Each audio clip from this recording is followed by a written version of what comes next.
Hi friends, എല്ലാവർക്കും ഒരിക്കൽ കൂടി എൻ്റെ ഈ ചാനലിലേക്ക് സ്വാഗതം. അപ്പോൾ ഇന്നത്തെ നമ്മുടെ സ്പെഷ്യൽ എന്ന് പറയുന്നത് വളരെ രുചികരമായിട്ട് വളരെ എളുപ്പത്തിൽ തയ്യാറാക്കാൻ പറ്റുന്ന ഒരു മുട്ടക്കറിയുടെ റെസിപ്പിയാണ്.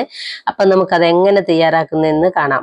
അതിനു വേണ്ടിയിട്ട് സ്റ്റൗവിലേക്ക് ഒരു കടായി എടുത്ത് വെച്ച് അതിലേക്ക് അല്പം എണ്ണ ഒഴിച്ച് ഗ്രാമ്പു, ഏലക്ക, കറുവപ്പട്ട, പെരിഞ്ജീരകം എന്നിവയിട്ട് അതിനെ ഒന്ന് നന്നായിട്ട് മൂപ്പിച്ചെടുക്കുക. പിന്നീട് 2 സവാള ചെറുതായി കട്ട് ചെയ്തിട്ട് അതിനെ നന്നായിട്ട് വഴറ്റുക. പിന്നീട് നമ്മൾ അതിലേക്ക് ഇഞ്ചി വെളുത്തുള്ളി പേസ്റ്റും കൂടി ഇട്ട് അതിനെ പച്ചമണം മാറുന്ന വരെ വഴറ്റിയെടുക്കുക. പിന്നീട് അല്പം മഞ്ഞൾപ്പൊടി, 2 ടേബിൾ സ്പൂൺ മല്ലിപ്പൊടി, 1 ടീസ്പൂൺ കുരുമുളക് പൊടി, 1 ടീസ്പൂൺ മുളക് പൊടി ഇത്രയും ഇട്ട് അതിൻ്റെ പച്ചമണം മാറുന്ന വരെ അതിനെ വഴറ്റിയെടുക്കുക. പിന്നീട് ഒരു തക്കാളി കട്ട് ചെയ്തിട്ട് അതിനെ ഒന്ന് നന്നായിട്ട് വഴറ്റുക. പിന്നീട് നമ്മൾ അതിലേക്ക് ചൂടുവെള്ളം വേണം ഒഴിച്ചു കൊടുക്കാൻ വേണ്ടിയിട്ട്. അങ്ങനെ ചൂടുവെള്ളം ഒഴിച്ചു കൊടുത്ത് ആവശ്യത്തിനുള്ള ഉപ്പും 2 പച്ചമുളകും കട്ട് ചെയ്തിട്ട് അല്പം കറിവേപ്പും കൂടി ഇട്ട് കൊടുത്ത് ഒന്ന് തിളപ്പിക്കുക. പിന്നീട് അതിലേക്ക് നമ്മൾ വേവിച്ച് മാറ്റി വെച്ച മുട്ട കൂടെ ഇട്ട് കൊടുത്ത് അതിനെ അടച്ചു വെച്ച് നന്നായിട്ടൊന്ന് വറ്റിച്ചെടുക്കുക. അപ്പം നമ്മുടെ മുട്ട ഗ്രേവി ഇവിടെ തയ്യാറായിട്ടുണ്ട്. അപ്പം എല്ലാവരും ഒന്ന് ട്രൈ ചെയ്യുക.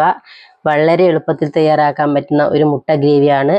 അപ്പം എല്ലാവരും എൻ്റെ ഈ ചാനൽ സബ്സ്ക്രൈബ് ചെയ്യുക, ലൈക്ക് ചെയ്യുക. ചെറിയ വീഡിയോ ആയിട്ട് അടുത്ത ദിവസം കാണാം.